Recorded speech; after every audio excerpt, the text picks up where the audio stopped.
Saudi Arabia की बात की आपने, तो वहाँ पे मियां नवाज शरीफ साहब के लिए तो कोई ना कोई गारंटर था, ठीक है। इन दिस पर्टिकुलर केस पीटीआई की बात की जाए, इमरान खान साहब की बात की जाए, तो इमरान खान की बात की जाए, तो आपके ख्याल में यहाँ पे कोई गारंटर हो सकता है? ट्रम्प की आपने बात की कि he can put his foot down, but then again you can argue with him, but will we be in a position to like argue with him, क्योंकि we are dependent on donors and donor agencies and lending agencies as well, और उनके strings कहाँ से operate होते हैं वो सबको पता है।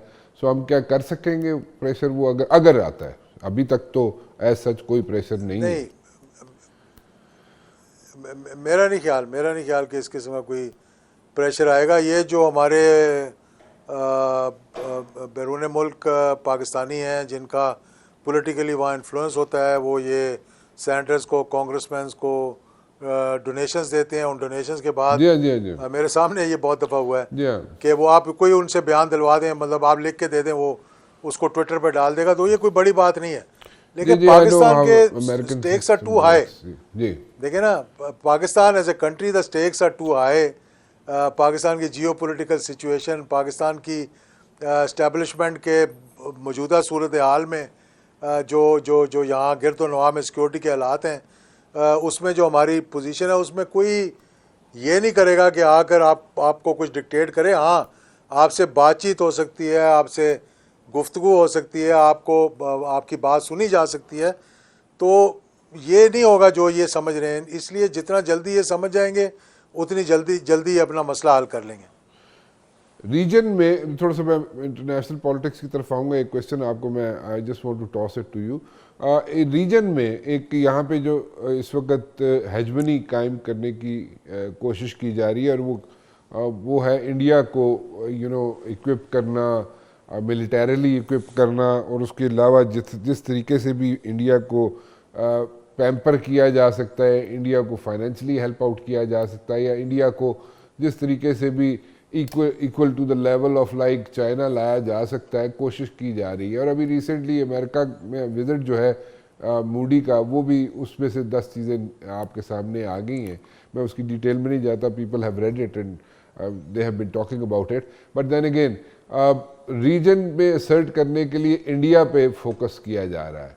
So in this particular case हमें एज सच वो अटेंशन कही जाए, I don't know if this is the right word और नो, but then again I will use it, हमें वो अटेंशन जो है वो एज सच नहीं मिल रही।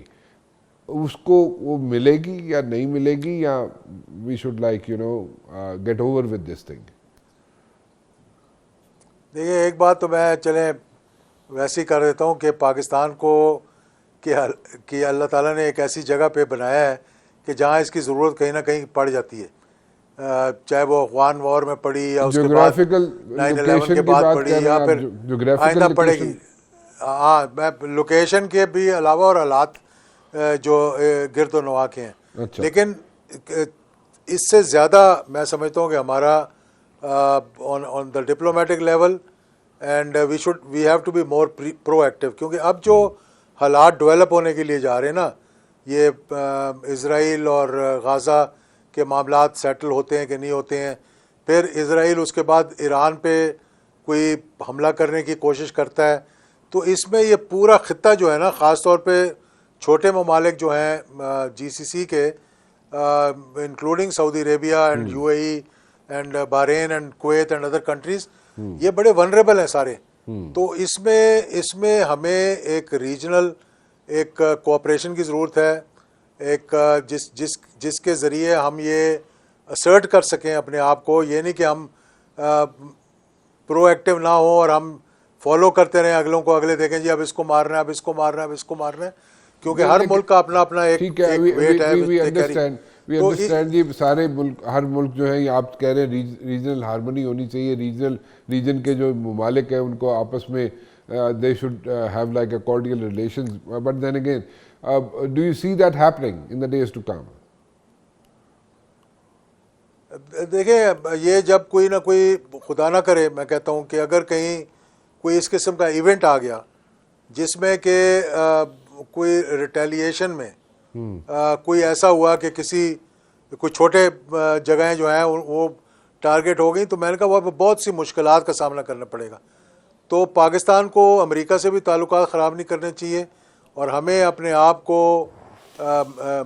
मिडल ईस्ट में चाइना के साथ, रशिया के साथ अपने आप को एक अच्छे ताल्लुकात जो है वो बिल्ड करने चाहिए। लेकिन उसके लिए हमें पहले इंटरनल हार्मनी और अपने आप को मजबूत करके, जब हम अपने पैरों पे मजबूती से खड़े हो जाएंगे तो फिर हम अगले के साथ डट कर बात भी कर सकेंगे। लेकिन मौजूदा सूरत हाल में हमें बड़े फूंक फूंक के कदम रखने हैं और आगे चलना चाहिए। अच्छा, थोड़ा सा मैं एक बैकग्राउंडर पे जाना चाहूँगा। एक चीज़ आपसे पूछना चाहूँगा। देखें, अभी कोई आपको कोई ऐसे हालात नज़र आते हैं कि ये जो आप कभी कभी देखते हैं जो अनरेस्ट होती है, चाहे अपर हाउस में चाहे लोअर हाउस में, पीटीआई की तरफ से या ओपोनेंट्स की तरफ से, गवर्नमेंट के जो ओपोनेंट्स हैं उनकी तरफ से, सो ये इनके साथ कुछ चीज़ें सेटल होते हुए, या for that matter Imran Khan के साथ कुछ चीज़ें सेटल होते हुए हुकूमत की को नज़र आती हैं आपको in the days to come? क्योंकि बहुत ट्रस्ट डेफिसिट है यहाँ पे, और बहुत यहाँ पे एक दूसरे के ख़िलाफ़ बयानात आते हैं कि जी हुकूमत कुछ कर नहीं सकती, तो वो कहते हैं जी ये सीरियस नहीं है, वो सीरियस नहीं है। सो इस तरह की टॉस की जाती हैं चीज़ें एक दूसरे के अगेंस्ट। सो कोई ऐसी नज़र आती है सूरत आपको कि कोई यहाँ पे कोई काम हो जाए सिचुएशन या नहीं? देखिए राणा साहब, जो असेंबली के अंदर जो खप डलती है 10 मिनट के लिए या 15 मिनट के लिए, उसके बाद वॉकआउट हो जाता है और उसके बाद कार्रवाई शुरू हो जाती है, और फिर वो आके कोरम पॉइंट आउट कर देते हैं, जो कि हुकूमत कई दफ़ा कोरम पूरा नहीं कर सकती, ये हुकूमत का काम है, या वुज़रा वहाँ पे नहीं होते। ये एक नॉर्मल डेमोक्रेसी के अंदर इस जस्ट अनदर थिंग विच ये नहीं कह सकते कि ये जी बड़ा कोई इनकलाब आ जाएगा इससे, या कोई एक मिनट के लिए साइड पे कर देना, इसको साइड पे कर दें, इस चीज को ये साइड पे कर दें। आप अगली बात पे आए कि अगली बात जो आपने की है उस पर मैं ये कहूँगा कि आपको ये फैसला करना पड़ेगा कि वेदर यू वांट टू, मतलब let me put it bluntly, you can't B abusive and friendly at the same time. ठीक है, ठीक है, ठीक है। आप एक बुरा भला भी नहीं कह सकते और फिर आप कहें जी मेरे से हाथ भी मिलाओ। आप अगर बैठे भी और आप गाली भी दें, तो आई डोंट थिंक कि आज के एज में, मतलब इन टुडेज टाइम, आज के दिन, मतलब इन दिनों में आप ये कर सकते हैं कि जी आप अगले को चपेट भी मारें और एक तरफ से मुंह भी चूमना चाहें। तो यू हैव टू डिसाइड, इनको डिसाइड करना होगा। और मैं ये हमेशा कहता रहा हूँ कि the person who matters has to decide. The moment ही डिसाइड्स कि जी हाँ अब वक्त आ गया है, हमने बातचीत करनी है, हमने आगे चलना है मुल्क की बेहतरी के लिए। और इस पे ये नहीं है कि आपका कद काट कम हो जाएगा, मेरा ख्याल है आपका कद काट मेरे नज़दीक और बढ़ेगा जब आप एक जेस्चर देंगे for the people of Pakistan, for the country, and you से कि यार मैं ये करना चाह रहा हूँ मुल्क की बेहतरी के लिए, इनको दफ़ा करें जो है हम इनसे